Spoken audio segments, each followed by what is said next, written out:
In the wake of Robin Williams' death, we're headed to some of his old stomping grounds in New York City to talk to fans and friends about the performer's legacy.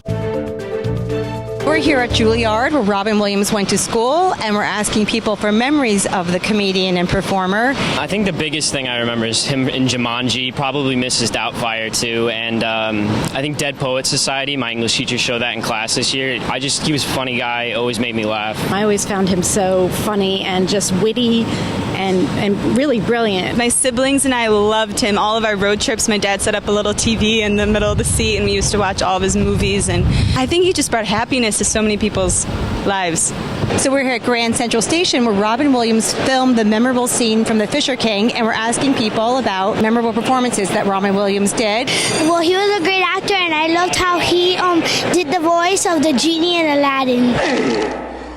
10,000 years will give you such a crick in the neck. Our last stop was the comedy club Caroline's, where Williams has performed. One of my favorite performances was, I would say, Good Will Hunting.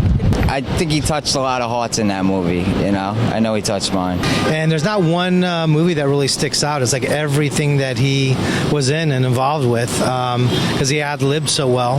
And there's not too many people that did as great as he did. I think the first time I met him was at Caroline's, which was on 8th Avenue. At that time, Jay Leno was appearing there. That's probably about 30 years ago. And Jay was very excited because this well-known person was going to come in to see him.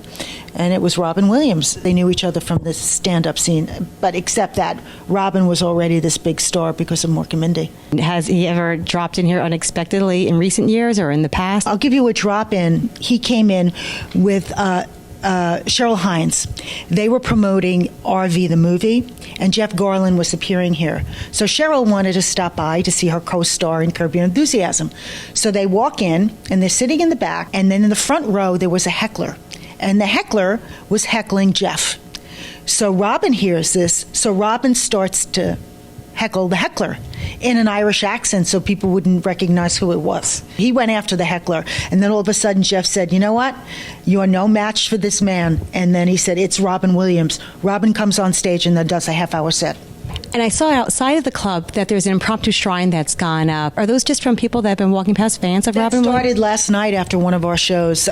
They started posting pictures and leaving flowers outside. So you had this picture here at the club, and obviously Robin Williams is doing some type of crazy antic. Can you tell us a little bit? Well, could you believe? This was a conversation with him. So you can see how animated he is. But it was a conversation that we did at the 92nd Street Y, which was part of the New York Comedy Festival. I believe it was 2 years ago.